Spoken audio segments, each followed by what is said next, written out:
तो चलो स्टूडेंट, हम लोग अभी कॉस्ट अकाउंटिंग के TY BCom semester 5 cost accounting 80 KT के जो आपका एग्जाम है उसके लिए कैसे आपको प्रिपेयर करना है। तो सबसे पहले हम लोग इसके एक स्ट्रेटेजी देख लेते हैं कि कौन कौन से चैप्टर आपको स्टडी करना है और कौन कौन से चैप्टर आपको ऑप्शन में रखना चाहोगे तो रख सकते हो। और जस्ट आपका टारगेट सिर्फ पास होना है, तो आपको बहुत ज्यादा नहीं पढ़ना है। आप 3 चैप्टर भी करके जाओगे अच्छे से तो भी पास हो सकते हो।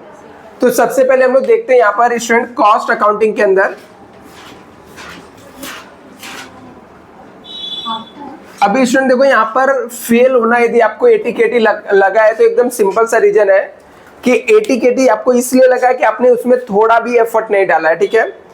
इसलिए क्योंकि कॉस्ट अकाउंटिंग में 80 KT लगना मतलब बहुत ही बोलते ना, आपने कुछ भी नहीं पढ़ा होगा इसलिए आप लोग को 80 KT लगा रहेगा।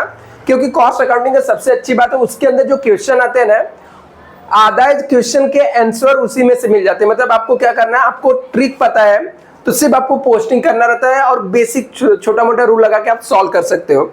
जैसे मैं बात करूं इसके अंदर, तो इसके अंदर चैप्टर जो सबसे इंपॉर्टेंट है आपको जहां पे ज्यादा फोकस करना चाहिए, एक तो आपका है मटेरियल कॉस्ट।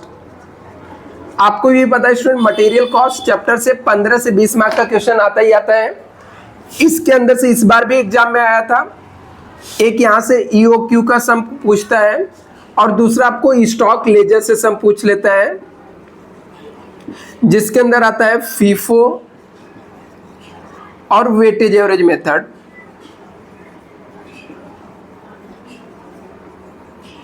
और इस बार भी फीफो वेटेज ऐसे 15 मार्क का आया था, बहुत ही सिंपल था। यदि आपने लोग ने किया होता तो बहुत ज्यादा नहीं जाता है। एक इसके अंदर मेथड आता है इन्वेंट्री टर्नओवर रेशियो, फॉर्मूले बेस रहता है, फॉर्मूले पुट करके कैलकुलेट कर लेने का। दूसरा स्टूडेंट यहाँ पर EOQ के अलावा एक आता है हम लोग को स्टॉक लेवल भी आता है, जिसके अंदर हम लोग मैक्सिमम लेवल, मिनिमम लेवल ये सब पूछते हैं, बट वो नहीं भी स्टडी करोगे तो भी हो जाएगा यहाँ पर। इसके बाद दूसरा जो चैप्टर आपको स्टडी करना चाहिए वो ओवरहेड है। कंफर्म इसमें से 20 मार्क का सम आता ही आता है और इस बार भी एक ही सम 20 मार्क का आपका प्राइमरी डिस्ट्रीब्यूशन का आ गया था। तो इसके अंदर 2 टाइप्स के सम होते हैं, एक डिस्ट्रीब्यूशन का आता है। अभी ये डिस्ट्रीब्यूशन वाला जो सम होता है इसके अंदर 2 टाइप्स के सम होते हैं। एक आपका होता है मशीनरी नहीं है यहाँ पे, प्राइमरी डिस्ट्रीब्यूशन और सेकेंडरी डिस्ट्रीब्यूशन।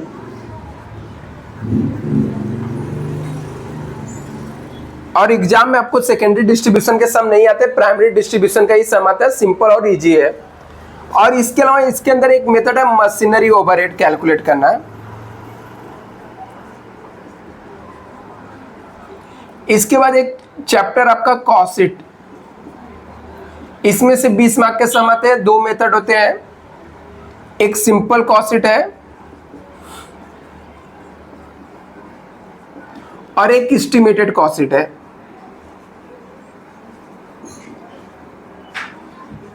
इसके अलावा एक्स्ट्रा और भी चैप्टर है, बट यदि आप इतना चैप्टर भी करके जाते हो तो भी आप पास हो जाओगे। तो आपका मेन टारगेट होना चाहिए 3 चैप्टर को आपको कवर करना है।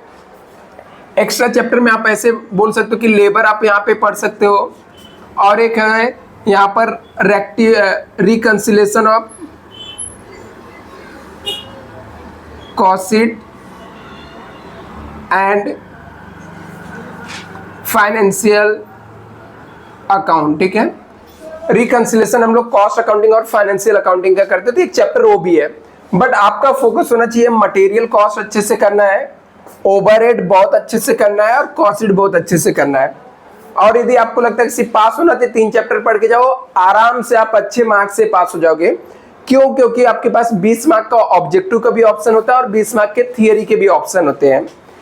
तभी हम लोग इसमें से एक चैप्टर को यहाँ पर स्टार्ट करेंगे। जैसे कि हम लोग सबसे पहले आज कॉस्ट स्टार्ट करते हैं, वेटेज इसका ज्यादा है, और फिर उसके बाद हम लोग इसको स्टडी करते हैं।